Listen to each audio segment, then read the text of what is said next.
Olá a todos, meu nome é Nângela, eu sou aluna do Bacharelado em História pela Uninter. Essa aula faz parte do meu estágio e vamos falar hoje sobre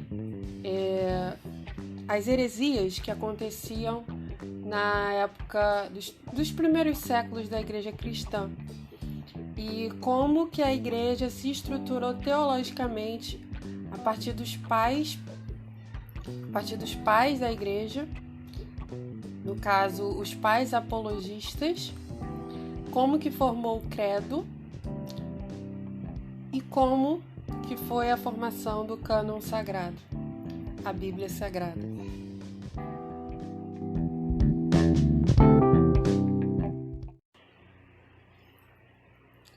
No segundo século da Igreja, as heresias dentro da Igreja Cristã estavam só crescendo.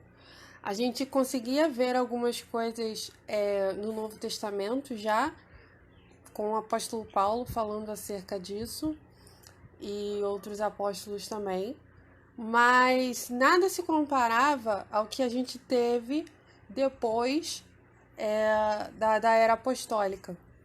Por quê? Inicialmente, a gente já falou que a igreja era feita majoritariamente por judeus.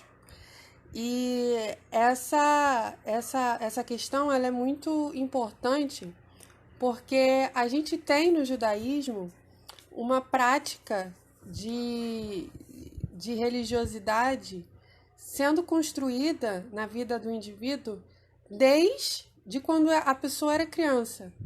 Então, tudo que eles faziam, a vida que eles levavam, sempre estava relacionado à adoração ao Deus de Israel. E isso vai ser de grande importância na vida da igreja cristã, porque pelo fato do judaísmo trazer consigo todo o ensinamento das escrituras sagradas, os judeus eles tinham uma preparação maior em cima do que era a palavra de Deus. Então, praticamente você não via brechas para que heresias entrassem tanto dentro da igreja naquela época. Existia, mas não era tão evidente assim. Quando a igreja passou a ser feita majoritariamente por gentios, ou seja, pessoas que eram da cultura helenista, que se convertiam ao evangelho, isso passou a mudar. A igreja começou a ter necessidade de fazer uma catequese, que eram chamados, né, as pessoas que faziam a catequese eram chamadas de catecúmenos. A gente falou sobre isso na primeira aula. E essas pessoas, elas passavam um tempo aprendendo sobre o evangelho, sobre as escrituras, e elas não participavam dos cultos, como a gente já viu. E assim, elas ficavam um tempo como um aprendiz mesmo, e dali depois, se ela confirmasse que ela cria em Jesus com a sua vida e com as suas práticas, porque tudo isso era vigiado, e ela se batizasse e ela confirmasse que Jesus era seu Salvador, aí sim ela seria considerada uma cristã verdadeira, uma pessoa realmente convertida. A grande questão é que muitas dessas pessoas, elas vinham para dentro da igreja ainda com um pensamento muito poluído pela sua vida anterior. Elas tinham ainda algumas práticas, algumas crenças, e isso foi inevitável. Isso acabou entrando dentro da igreja de uma forma inevitável. E porque a igreja agora simplesmente eram outros tipos de pessoas que estavam por ali. É complicado dizer que essas heresias surgiam por pessoas de má fé. Não era isso. A gente vê nesse tempo uma igreja em crise teológica. dificuldade de controlar os ensinos que eram transmitidos, porque eram muitas regiões no Império, a igreja só crescia, não existia uma liderança central ainda, e eram muitos cristãos. E acabava que não tinha como guiar a igreja, não tinha como alguém guiar a igreja. E aí o que existia? As cartas que os apóstolos escreveram, e essas cartas eram trocadas entre as igrejas. Umas cartas rodavam mais que as outras, mas, por exemplo, os evangelhos, nem todas as igrejas utilizavam os mesmos evangelhos que outra. Então, elas trocavam essas cartas, mas uma igreja utilizava mais o evangelho de Lucas, outra utilizava mais o evangelho de João, e assim como as outras cartas paulinas e as outras cartas que a gente vê no Novo Testamento. E muitas outras cartas vão também entrar no cânon sagrado muito tempo depois, e não vai ser uma tarefa muito rápida.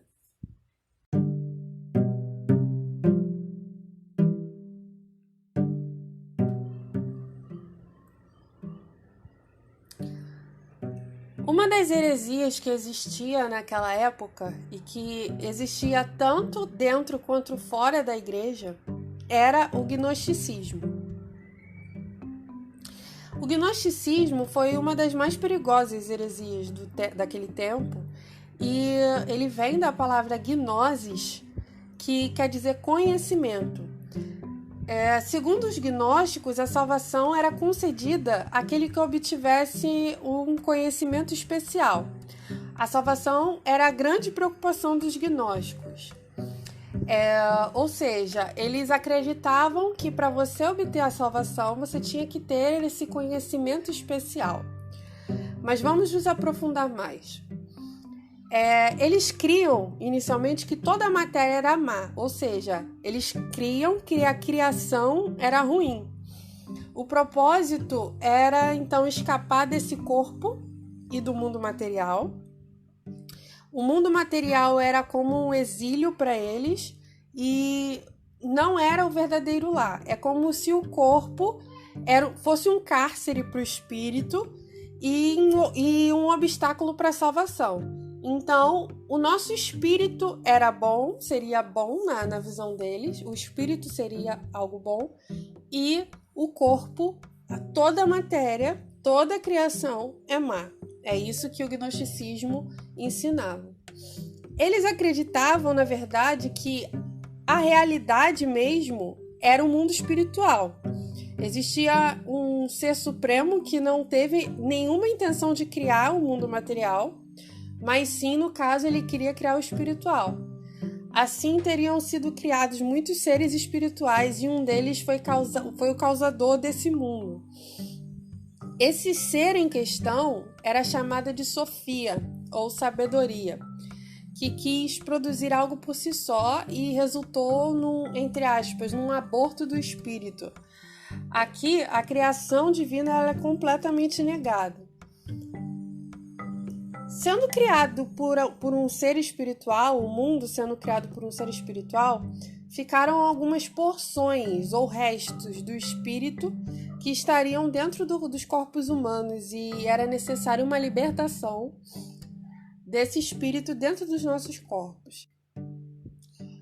Para que acontecesse essa libertação, deveria vir do reino espiritual um mensageiro que teria uma missão de libertação dos seres humanos, né, onde esses seres humanos estariam num sono profundo e o espírito do corpo estaria adormecido, deixando-se levar pelas paixões do corpo. Esse mesmo mensageiro deveria dar uma informação, que seria a gnosis, necessária para a libertação do espírito. Então, a gente teria que ter acesso a uma informação secreta que esse mensageiro traria, né, para a salvação do espírito. Então, nas esferas celestiais, existiriam poderes malignos que tinham a função de manter o espírito prisioneiro do corpo E para chegar no reino espiritual era necessário passar por todas essas esferas, e o único modo de fazer era possuindo o conhecimento secreto que esse mensageiro deveria vir revelar. O gnosticismo era tão forte que havia quem acreditasse nesse ensino dentro e fora da igreja, como eu falei inicialmente. Dentro da igreja, acreditava-se que Cristo veio à Terra para nos dar esse conhecimento. Então, Cristo seria o possível mensageiro. Já que a matéria é má, esses cristãos acreditavam que Cristo não teria vindo como homem, mas como um fantasma. Seu corpo, na verdade, por algum milagre, parecia humano, mas não era. Então, eles negavam o seu nascimento, obviamente. Mas, enquanto os gnósticos acreditavam estar presos em seus corpos, eles precisariam viver nesse mundo. Assim, eles viviam castigando seus corpos contra as vontades carnais e suas paixões, e outros viviam totalmente uma vida libertina. Então, enquanto uns se martirizavam, outros viviam de qualquer forma, porque seus espíritos estavam adormecidos mesmos e não tinham nenhum problema.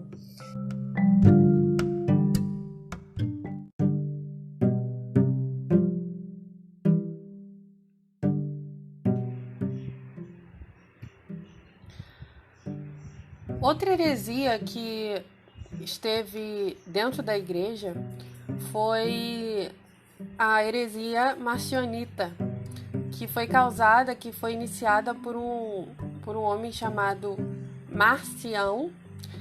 Ele foi filho de um bispo e nutria uma antipatia gigantesca pelo judaísmo, e ele acreditava que a criação era má também. Ele acabou sendo excluído da igreja e começou uma série de viagens estabelecendo comunidades marcionitas. Marcião, ele prega que o Deus do Antigo Testamento não é o mesmo do Novo. Há um Deus superior, que seria pai de Jesus, e um ser inferior, que seria chamado de Jeová, que por ignorância ou maldade teria feito o mundo e colocou nesse mundo a humanidade. Jeová seria um Deus mau e vingativo que escolhe um povo para ser superior. No caso, isso explica o ódio aos judeus, né? Então, acima de Jeová existiria Deus, o Pai dos cristãos, que não é vingativo, mas é todo amor, e não queria um mundo assim, mas que fosse um mundo espiritual. Ele não requer nada de nós e nos deu a salvação gratuitamente. Nós, criaturas de Jeová, recebemos Jesus, seu Filho, para nos salvar. Jesus não nascia de Maria, não teria nascido de Maria, pois ele seria tecnicamente inferior a Jeová se isso tivesse acontecido, na visão marcionita, mas apareceu repentinamente como homem na época de Tibério. Ele rejeitou todo o Antigo Testamento, então ele tem parte do Novo Testamento compondo o seu cânon, e era composto somente por Lucas e algumas epístolas de Paulo, sem as menções de escritos judaicos. E aí você vê uma pequena formação do que eles queriam selecionar como válido, né, para o Novo Testamento. Naquela época tinha esse termo Novo Testamento, mas é só para a gente entender como que funcionava.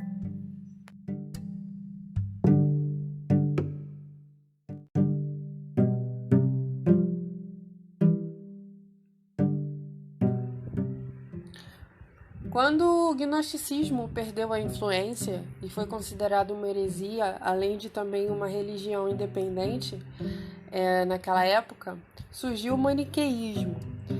Um mestre do maniqueísmo era chamado de Mani, que dizia que Deus havia falado de uma forma fragmentada por Platão, Moisés, Buda e Jesus, e pregava que a revelação plena se daria de si mesmo, do próprio Mani.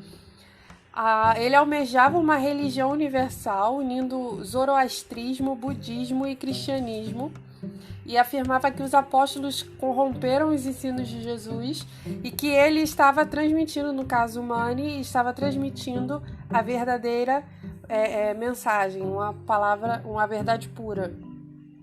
E a salvação era vinculada a um conhecimento secreto. Mani também teria sido crucificado.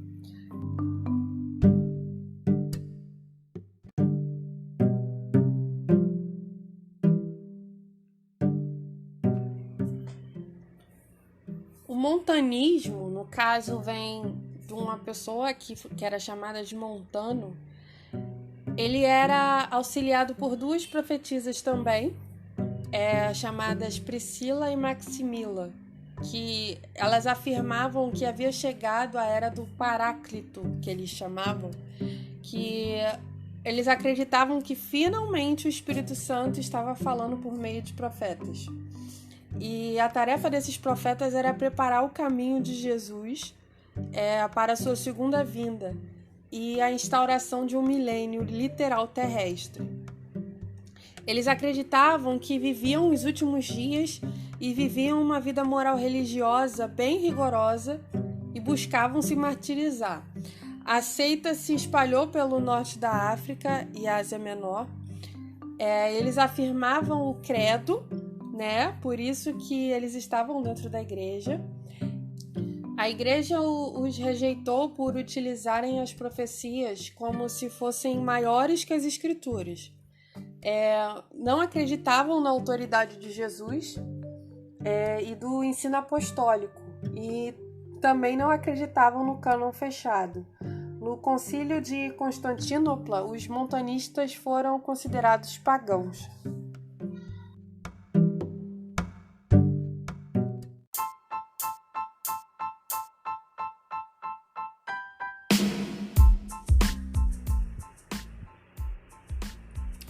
O Credo dos Apóstolos foi um meio que a igreja encontrou para reconhecer os verdadeiros cristãos em meio a tanta heresia que tinha na vida da igreja. E um dos principais usos do credo era no batismo. Era uma forma de confirmar se realmente você cria no principal, nos princípios da igreja, que a igreja ensinava, né? Na verdade genuína do cristianismo. Então ele começa assim: crê em Deus Pai Todo-Poderoso? Creis em Jesus Cristo, o Filho de Deus, que nasceu do Espírito Santo e de Maria, a Virgem, que foi crucificado sob o Pôncio Pilatos e morreu, e se levantou de novo ao terceiro dia, vivo dentre os mortos, e que ascendeu ao céu e se sentou à destra do Pai e virá julgar os vivos e os mortos? Creis no Espírito, na Santa Igreja e na ressurreição da carne? Então, esse texto, esse credo, ele foi elaborado para que as pessoas candidatas ao batismo ou em vários momentos das liturgias da igreja, ou, enfim, em vários momentos em que os cristãos eram desafiados a afirmar sua fé, esse credo era utilizado, tá? Então ele começa com: crê em Deus Pai o Todo-Poderoso? A pergunta era: você crê que Deus é o Todo-Poderoso, que criou todas as coisas, que Ele está acima sobre todo nome e que Ele é único, principalmente? E aí você tem aqui: creis em Jesus Cristo, o Filho de Deus, que nasceu do Espírito Santo e de Maria? Ou seja, você crê na divindade de Jesus como Filho de Deus, e você crê que Jesus veio como carne também, que Ele encarnou e que Ele nasceu de uma virgem e Ele foi crucificado sob Pôncio Pilatos, ou seja, Ele era uma figura histórica. Você crê que Ele veio realmente a esse mundo sobre um período do Império Romano, por exemplo, e Ele morreu, se levantou de novo ao terceiro dia, ou seja, você crê na ressurreição e que Ele viveu dentre os mortos e subiu ao céu e que Ele ainda vai voltar para julgar os vivos e os mortos? Você crê no Espírito Santo, na Igreja Santa? Ou seja, você crê que o que aconteceu ali em Atos 2 foi de verdade? E você crê na Igreja Santa como que foi comissionada pelo Espírito Santo a levar a palavra e que tem autoridade e que foi responsabilizada a levar toda a verdade do Evangelho? E você crê na ressurreição da carne, na volta de Jesus, né? Então esse credo ele foi feito com 100% de intenção de bater de frente com as heresias daquela época. Então tudo aqui é intencional, tá? E ela vai principalmente contra as doutrinas marcionitas, que diz que Deus e Jeová é distinto, por exemplo. Mas aqui ele já começa, você crê em Deus Pai, você crê em Jesus Cristo, você crê no Espírito Santo, já também está falando da Trindade, né? Esse seria a confirmação de que os cristãos de fato criam na verdade genuína do Evangelho.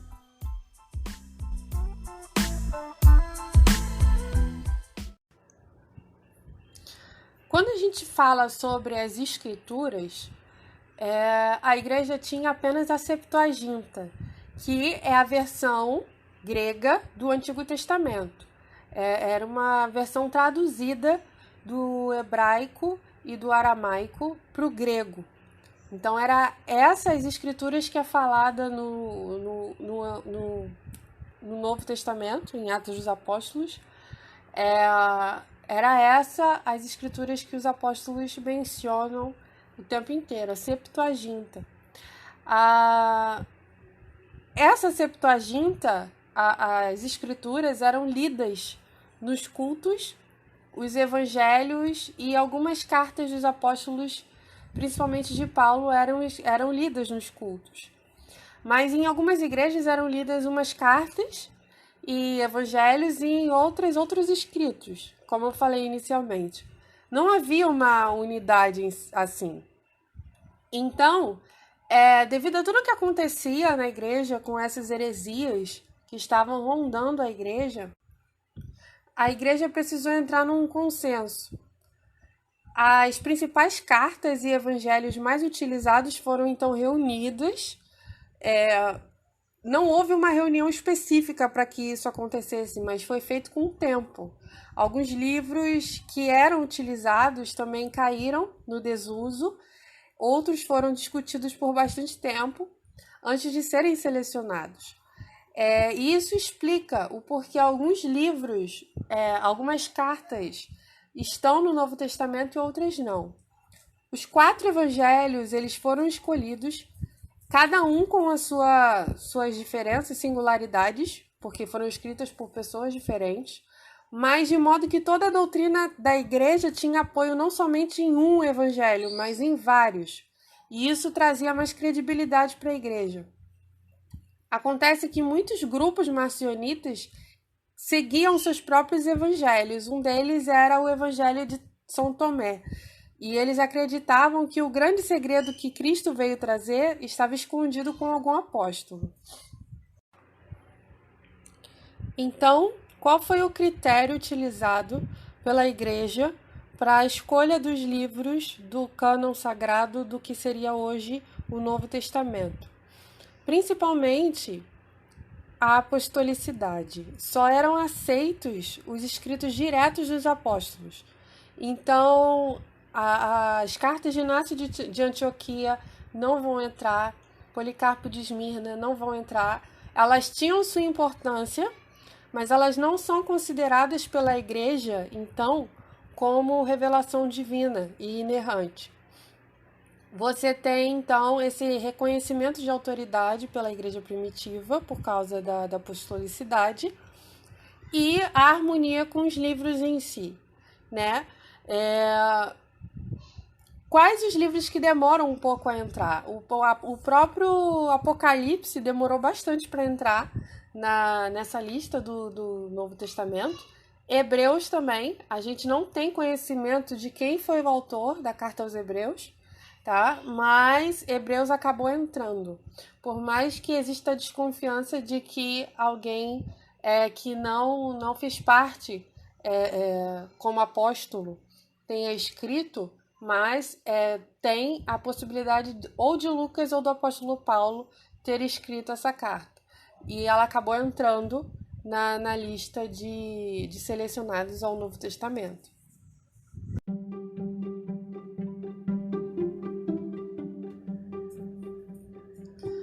E a gente vê na história da igreja homens de Deus substituindo os apóstolos, tá? Então, essas pessoas, elas são responsáveis pela igreja agora, são bispos, tá? Eles são considerados os pais da igreja e são os primeiros grupos de homens respeitados na fé que eram responsáveis por conduzir a igreja na ortodoxia, né?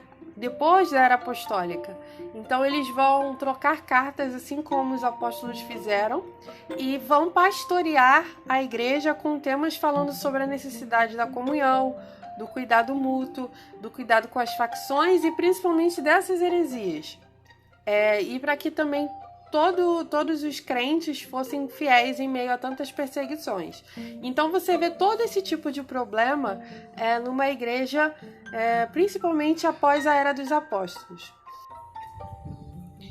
E você vai ver um grande debate agora acontecendo com hereges, né? Hereges versus autoridades da igreja, no sentido de questionar a autoridade da igreja agora sem os apóstolos. Então, as igrejas de Roma, Antioquia e Éfeso, elas tentam mostrar a sua força nesse período ao dizer que os bispos eram os sucessores diretos dos apóstolos. E aquelas igrejas que não eram necessariamente de origem apostólica, ou seja, que foram criadas por intermédio de outros cristãos helenistas, elas precisariam partilhar da mesma fé, considerando um só corpo, uma só igreja. Então, você começa a ver o termo Igreja Católica sendo fundada ali, né? Como eu já disse com Inácio de Antioquia, ele vai falar sobre o termo Igreja Católica. Então, quando ele fala sobre isso, é para combater as heresias que rondavam em torno da igreja. Tá? Não estamos falando aqui de Igreja Católica Apostólica Romana, mas apenas de Igreja Católica e Apostólica, que é uma igreja unida com os ensinamentos dos apóstolos, com a tradição apostólica. Então você tinha uma igreja cristã querendo se estabelecer sem divisão, com uma só fé, diferente do que acontecia em diversos grupos que se dividiam e com tantas heresias. Eles que criam também em um evangelho, mas não criam em outro. Por isso que você tem 4 evangelhos escolhidos. A igreja, então, ela se torna universal. Acreditava no todo do evangelho, não só em uma parte, como, por exemplo, acontecia na seita de Marciano.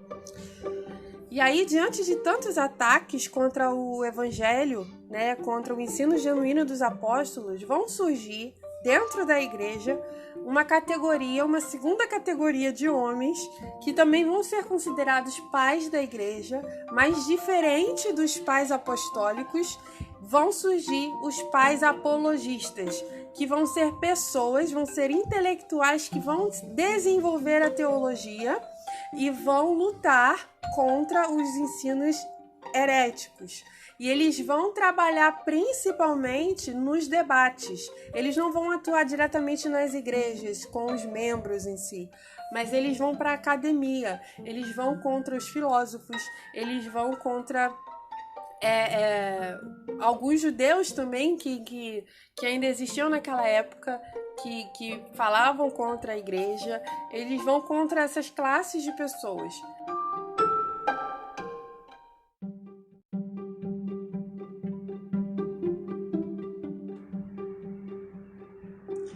Clemente de Alexandria é natural de Atenas e foi um dos pais apologistas da igreja.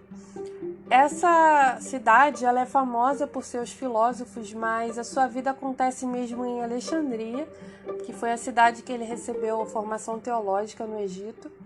E Alexandria também é um local do sincretismo religioso mesmo. O pensamento teológico de Clemente tem influência na filosofia. Ele não é pastor, mas é um verdadeiro mestre intelectual. Isso quer dizer que ele estava preocupado em ajudar os que buscavam as verdades mais profundas, e o cristianismo não era, na visão dele, uma religião absurda, mas ela era a filosofia de todas as filosofias. No caso, ela era a filosofia de Cristo. Em seu método, ele vai se apoiar no argumento de que os filósofos famosos, como Platão, por exemplo, tenha dito as mesmas verdades que revelavam em Cristo. Ou seja, segundo ele, a filosofia foi dada aos gregos como a lei foi dada aos judeus. E as duas têm o propósito de levar a Cristo. A filosofia parece estar distante das escrituras, mas, segundo Clemente, ao estudar cuidadosamente as verdades reveladas nas escrituras, levam as mesmas verdades que os filósofos ensinavam.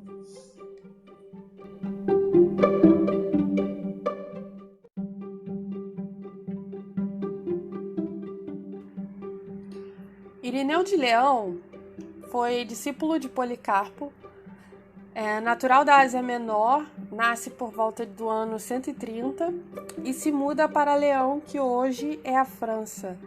Ele foi presbítero e depois foi bispo.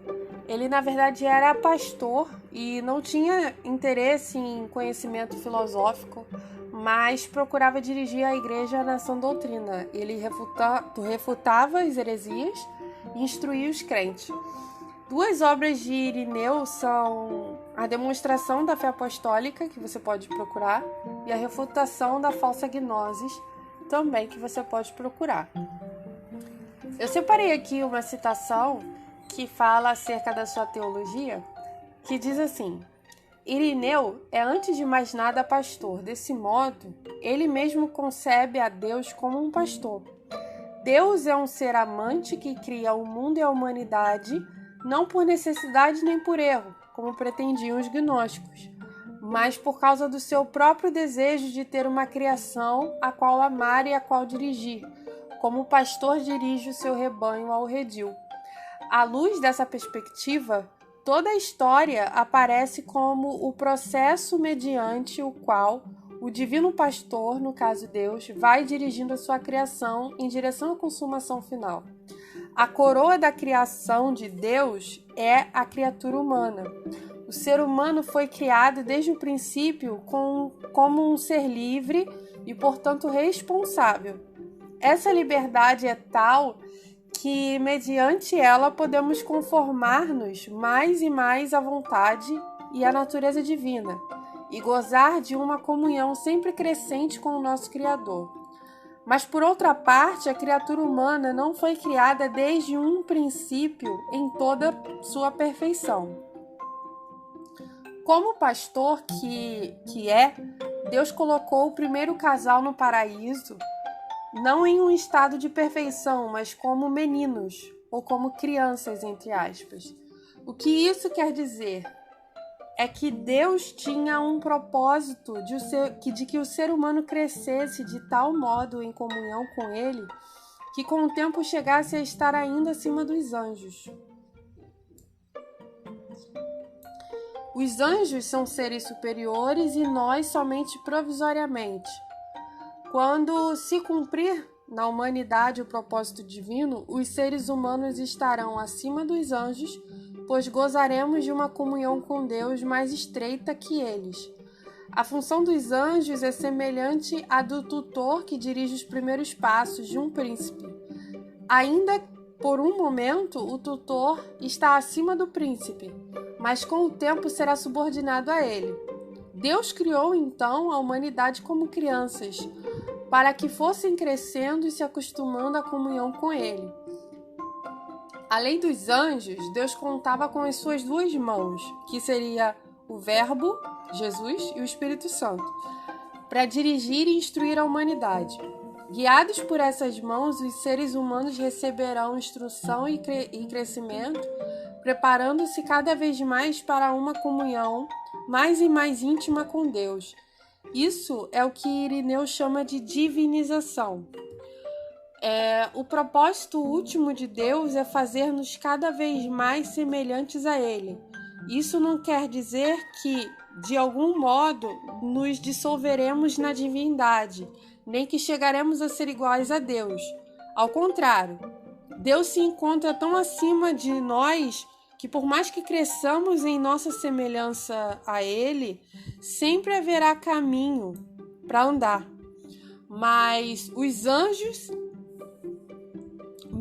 um dos anjos, Satanás, sentiu ciúmes do destino tão elevado que Deus reservava à criatura humana e, portanto, tentou e fez pecar Adão e Eva. Como resultado do pecado, a criatura humana foi expulsa do paraíso e seu crescimento ficou torcido. Portanto, a história, tal como se desenvolveu, é resultado do pecado. Essa é uma citação do livro Uma História Ilustrada do Cristianismo, páginas 112 e 113, volume 1, livro volume 1, A Era dos Mártires.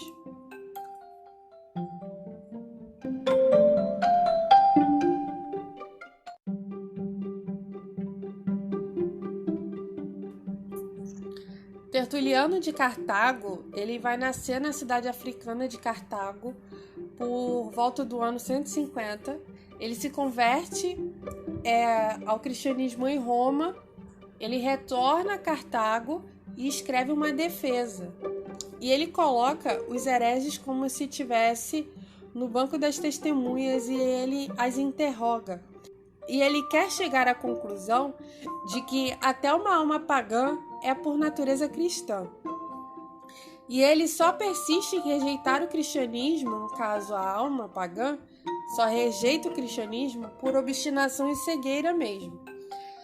O intuito dele era demonstrar que os hereges não tinham nenhuma razão em discutir as escrituras, pois elas estavam sob o domínio da igreja, e eles teriam chegado depois.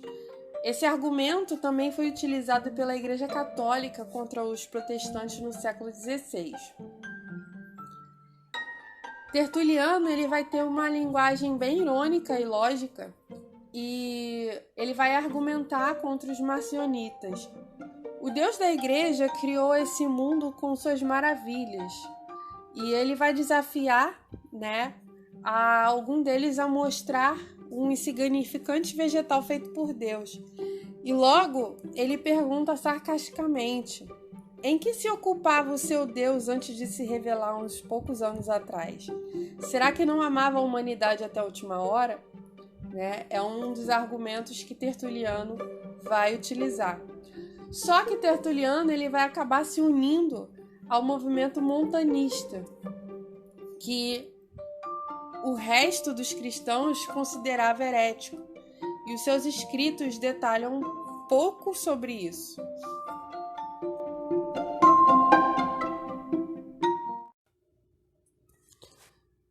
Esses são só alguns dos pais da igreja.